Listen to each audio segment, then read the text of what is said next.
आपका इटीना स्वदेश में और मैं हूं आपके साथ पूजा त्रिपाठी। और अगले आधे घंटे में हम चर्चा करेंगे कि आज मार्केट में संकेत किस तरह के मिल रहे हैं, स्ट्रैटेजी क्या होनी चाहिए, सुबह सुबह की पहली रणनीति भी हम आपके साथ शेयर करेंगे और खबरों के दम पर आज एक्शन कहां पर देखने को मिल रहा है इस पर भी हम आगे बात करेंगे। ग्लोबल मार्केट से तो वैसे आज कुछ खास संकेत है नहीं, क्योंकि हमने देखा कि क्रिसमस के मौके पर जो अमेरिकी बाजार थे वहाँ वो बंद ही थे, तो वहाँ से कुछ एक्शन दिख नहीं रहा है। और ये जो पूरा हफ्ता ही है, छुट्टी का माहौल रहेगा, तो ज़्यादा कुछ वॉल्यूम्स भी जो अमेरिकी बाजारों की तरफ से है वहाँ से हम ऐसा कुछ एक्सपेक्ट नहीं कर रहे हैं। हालांकि जापान के बाजार निक्केई में अगर देखें तो इस वक्त जो शुरुआत हो रही है वो कमजोरी के साथ हो रही है। निक्केई के मार्केट को इस पर देखेंगे तो करीब करीब 50 अंक नीचे शुरुआत होते हुए दिखाई दे रही है निक्केई बाजारों की। और हांगकांग और चीन के बाजार भी आज बंद रहेंगे। तो ये कुछ अपडेट हैं ग्लोबल मार्केट की तरफ से आपके लिए। एक बार हम आपको क्विक रिकैप देख देते हैं कि शुक्रवार को किस तरह का सेशन था। हमने देखा था कि 3 दिन की जो तेजी लगातार दिख रही थी बाजार में, शुक्रवार को वहां पर एक ब्रेक लगा था और गिरावट के साथ भारतीय बाजारों ने क्लोजिंग दी थी। निफ्टी 17,000 के नीचे फिसलकर बंद हो चुका था और सेंसेक्स में भी करीब करीब 190 अंकों की कमजोरी देखने को मिली थी और चौतरफा बिकवाली थी। इकलौता आईटी इंडेक्स था जिसने कि हरे निशान में क्लोजिंग दी, बाकी सभी सेक्टरल इंडेक्स लाल निशान में ही बंद हुए हैं। तो आज के लिए किस तरह के आज के लिए मार्केट में रणनीति क्या होनी चाहिए इस पर भी हम आगे चर्चा कर लेते हैं, क्योंकि कमजोरी थी शुक्रवार को, तो क्या कमजोरी वो आज और बढ़ सकती है या फिर थोड़ा रिकवरी देखने को मिल सकता है, लेवल्स कौन से इंपॉर्टेंट होंगे, इस पर हमारा आज फोकस रहेगा। एक बार देख लेते हैं कि एफआईआईज और डीआईआईएस के आंकड़े कैसे थे, उसके बाद हम मार्केट की रणनीति पर भी बात करेंगे। जैसे कि बताया कि वॉल्यूम्स कम होने के कारण यहाँ पर भी जो आंकड़े हैं वो ज्यादा कुछ बड़े दिखाई नहीं दे रहे हैं। कैश मार्केट में बिकवाली करके गए एफआई 715 करोड़ की, डीआईएस ने कैश मार्केट में बिकवाली की 40 करोड़ का आंकड़ा है ये। इंडेक्स फ्यूचर में 70 करोड़ की खरीदारी है, इंडेक्स ऑप्शन में बिकवाली है 5,701 करोड़ की बिकवाली दिखाई दे रही है एफआईआईएस की इंडेक्स ऑप्शन में। तो ये कुछ आंकड़ा है संस्थागत निवेशकों का। अब आज के लिए भारतीय बाजारों में क्या करना चाहिए ये भी समझ लेते हैं और इस वक्त हमारे साथ बाजार पर रणनीति देने के लिए रेलिगियर ब्रोकिंग के अजीत मिश्रा जुड़ चुके हैं। अजीत, गुड मॉर्निंग, बहुत बहुत शुक्रिया इटीना स्वदेश को अपना समय देने के लिए। शुक्रवार का सेशन तो कमजोर था और ग्लोबल मार्केट से भी कुछ खास संकेत मिल नहीं रहे हैं। एफआईआईएस का आंकड़ा भी हमने पढ़ा, कुछ ज्यादा वॉल्यूम नहीं थे, आंकड़े भी बहुत छोटे हैं, तो उनको सबको देखते हुए आज के लिए लेवल्स क्या अहम होंगे निफ्टी और बैंक निफ्टी के लिए? गुड मॉर्निंग पूजा। तो पूजा देखिए, लास्ट वीक हम फ्लैटिश टोन पे बंद हुए, उससे पहले वाला वीक हमारे लिए अच्छा नहीं था, तो कहीं ना कहीं थोड़ा सा रिस्पाइट जरूर रहा लास्ट वीक। बट जो क्रिटिकलिटी है रिलेटेड टू जो क्लूज कि कहीं ना कहीं जो मार्केट में रिकवरी दिखी वो ग्लोबल मार्केट की वजह से थी, डिस्पाइट की जो न्यू वेरिएंट की वजह से जो नंबर्स आ रहे हैं केसेस के वो अक्रॉस द ग्लोब बढ़ रहे हैं। तो एक रिस्पाइट ही मैं कहूँगा, और मेरे हिसाब से जब तक कि हम 17,150-200 का जोन को क्रॉस नहीं करते हैं निफ्टी पे, तब तक एक डिसाइसिव मूव होना थोड़ा सा मुश्किल है। और वहीं बैंक निफ्टी क्योंकि जो अंडर परफॉर्म कर रही है काफी टाइम से, उसमें 35,500 का जो लेवल है पूजा, शायद लास्ट वीक भी हमने इस चीज के बारे में बात की थी कि 17,150 से लेकर 35,500, ये 2 लेवल्स आपको याद रखने हैं। अगर मार्केट को कोई भी एक सस्टेन्ड रिकवरी देनी है तो इन लेवल्स के ऊपर सस्टेन करना पड़ेगा। But in between yes, during the day हमको 17,100 से लेकर 17,200 का जो बैंड है उसमें कहीं ना कहीं, क्योंकि इंट्राडे में होता है एट टाइम्स की हम देखते हैं स्विंग आते हुए, तो ये क्रिटिकल रहेगा। और नीचे पे करीब 16,900 16,800 ये निफ्टी के लिए क्रिटिकल लेवल्स होंगे। वहीं बैंकिंग इंडेक्स में 34,600 34,000 ये अच्छे सपोर्ट करेक्ट करेंगे ड्यूरिंग द डे। और रेजिस्टेंस के केस में 35,300 से लेकर 35,600 ये जोन क्रिटिकल होगा।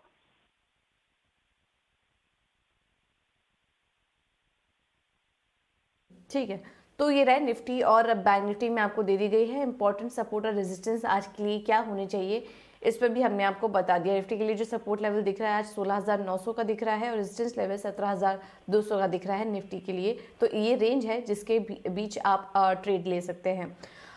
इसके अलावा अजीत, आज के लिए स्टॉक स्पेसिफिक रणनीति क्या होगी?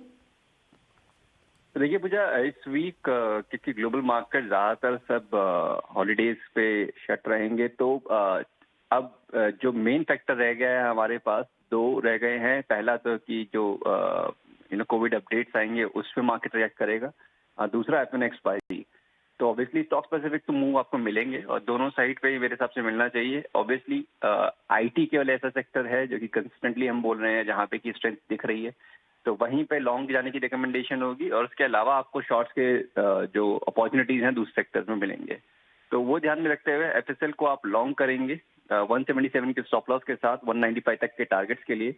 और वहीं पे ग्रासिम में एक शॉर्ट की अपॉर्चुनिटी बन रही है, यहाँ पे आप 1660 के स्टॉप लॉस के साथ 1500 तक के टारगेट्स के लिए ग्रासिम को शॉर्ट कर सकते हैं।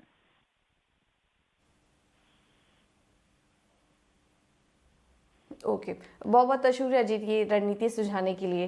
तो future source solution first source और 195 के लेवल्स यहाँ दिख रहे हैं। आईटी में हम जिस तरह से देख रहे हैं एक्शन बन रहा है, इस पर आप खरीदारी करके चलिए। और एक और सेल कॉल है ग्रासिम पर 1500 के लेवल्स के लिए आप यहाँ पर बिकवाली करिए। तो ये दो कॉल्स हैं और ये बहुत इंपॉर्टेंट बात जो अजीत ने कही वो ये कि अब जो ट्रिगर रह गया है वो ओमिक्रॉन रह गया है मार्केट के लिए, और जिस तरह से मामले बढ़ रहे हैं उसी पर अब बाजार रिएक्ट करता हुआ नजर आ सकता है इस पूरे हफ्ते। तो इस पर हमारी नज़र बनी रहेगी। कुछ और ट्रेडिंग कॉल्स पर भी नज़र डाल लेते हैं और सेंट्रल ब्रोकिंग की तरफ से भी हमें दो कॉल्स आई हैं। दोनों में ही खरीदारी करने की राय है। पहला तो है कैप्लिन पॉइंट, यहाँ पर खरीदारी करके चलिए 840 के लक्ष्य के लिए।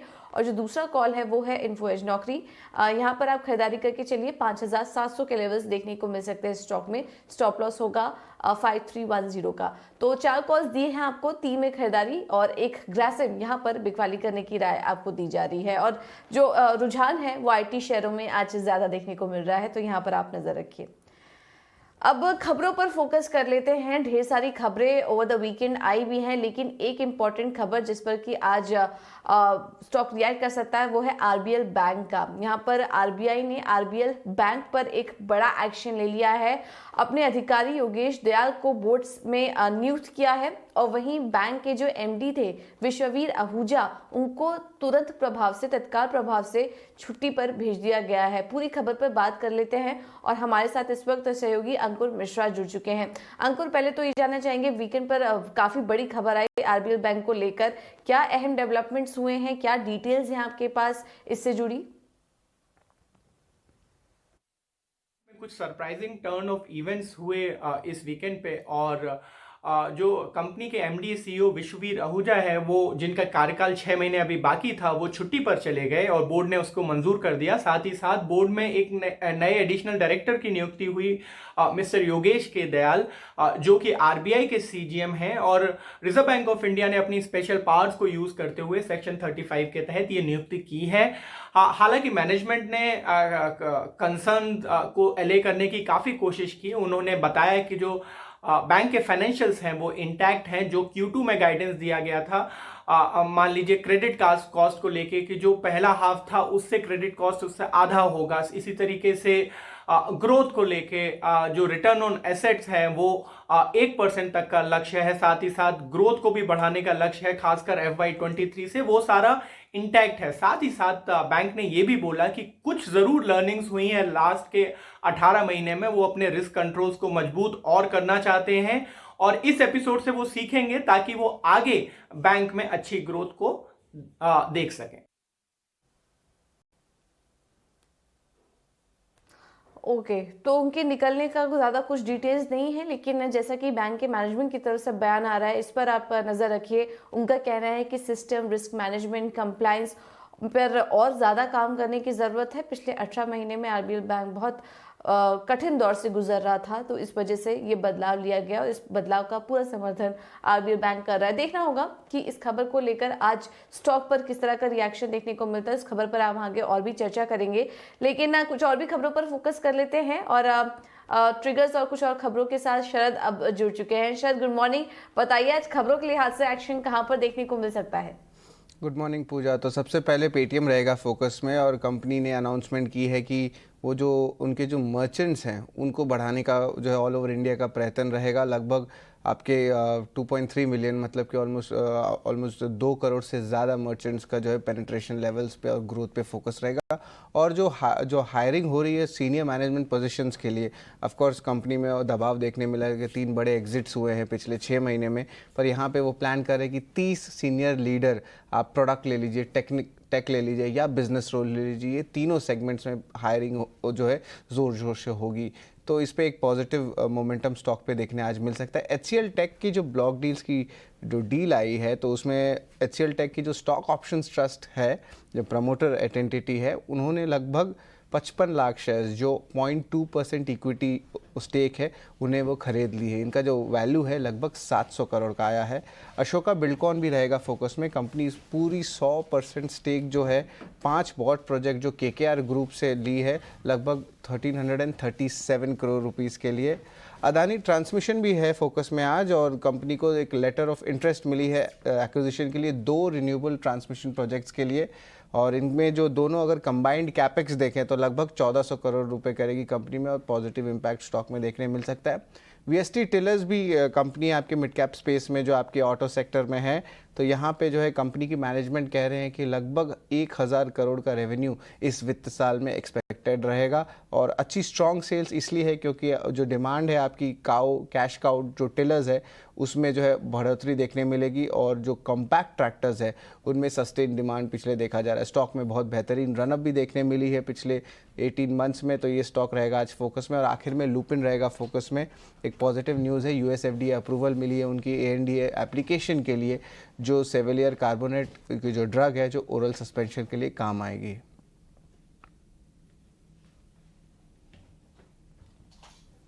ओके, बहुत बहुत शुक्रिया ये सारी जानकारी देने के लिए।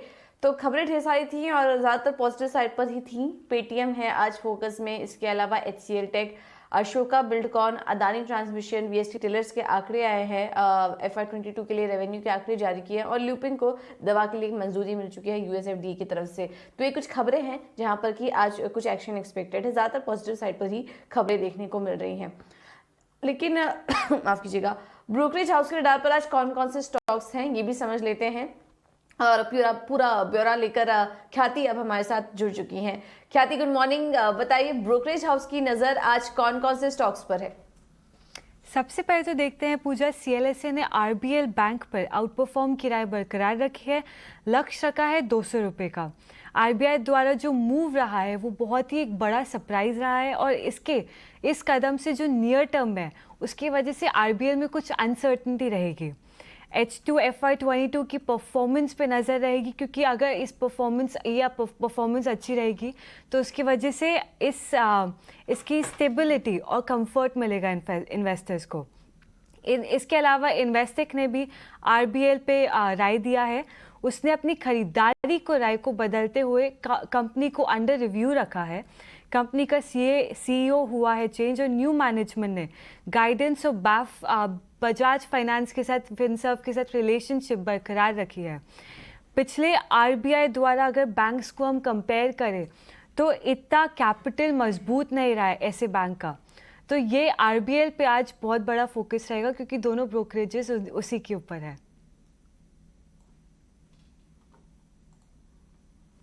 बिल्कुल, तो RBL पर आज फोकस रहेगा। एक बड़ा डेवलपमेंट भी हुआ है और उस पर ब्रोकरेज हाउस की रिपोर्ट्स भी आ रही हैं, जिसकी कि हमने आपको जानकारी दी। बहुत बहुत शुक्रिया खाती ये डिटेल्स देने के लिए। तो CLSA की रिपोर्ट आई है, आउट परफॉर्म की राय बरकरार रख रहे हैं, लक्ष्य 200 रुपये प्रति शेयर का दिया है।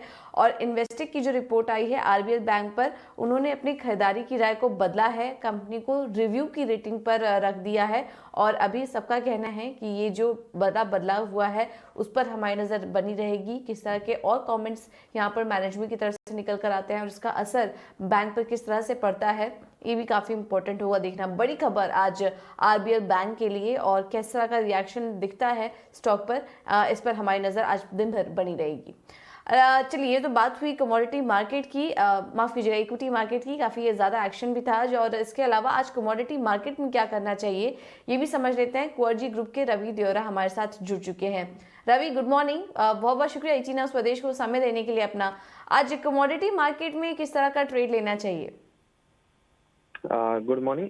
वैसे देखे तो ये पूरा हफ्ता कमोडिटीज मार्केट के लिए वेरी रेंज बाउंड रहेगा। कारण उसका बेसिक रीजन है क्योंकि ये वीक में ज्यादा इकोनॉमिक अपडेट भी नहीं, एंड ये वीकेंड ये जो ईयर एंड का माहौल है वो भी एक थोड़ा लग रहा है कि एक टैपिड मोमेंटम प्रोवाइड करेगा। वहीं डॉलर इंडेक्स पे देखे तो 96 से लेकर 96.10 के बिटवीन कंसोलिडेशन हो रहा है। हालांकि ये कमोडिटीज के लिए अच्छा है, डॉलर इंडेक्स का नीचे रहना, बॉन्ड यील्ड का नीचे रहना, तो मुझे लग रहा है कि एक इसका एडिशनल सपोर्ट है वो गोल्ड को मिलेगा, क्योंकि एक सेफ हेवन भी और ओमिक्रॉन के जो बढ़ते केसेस है और बढ़ती चिंता है उसका भी एक सेफ हेवन इफेक्ट है वो आपको गोल्ड में आता हुआ दिखेगा। गोल्ड फरवरी कॉन्ट्रैक्ट में आप 48,060 के करीब बाय करें, 48,500 तक ये कॉन्ट्रैक्ट जा सकता है। 47,810 का एक स्टॉप लॉस भी मैंने रिकमेंड किया है। वही जो सेकंड कमोडिटी है वो नेचुरल गैस। वीकेंड में जो वेदर की रिपोर्ट निकल के आई और उसमें कूलर देन एक्सपेक्टेड वेदर की रिपोर्ट है, तो शायद लग रहा है कि आगे जाके नेचुरल गैस की जो डिमांड है as alternate energy of crude वो काफी अच्छी रहेगी एंड इन्वेंटरीज के नंबर भी लास्ट वीक के अच्छे थे, तो मुझे लग रहा है नेचुरल गैस भी मोमेंटम में रहेगा। 288 के टारगेट के लिए नेचुरल गैस के जनवरी कॉन्ट्रैक्ट में बाय करें, 273 का एक स्टॉप लॉस पे लगा लेना है। तो नेचुरल गैस एंड गोल्ड ये दोनों आज के लिए टॉप पिक रहेगी, दोनों बाइंग साइड की सलाह है।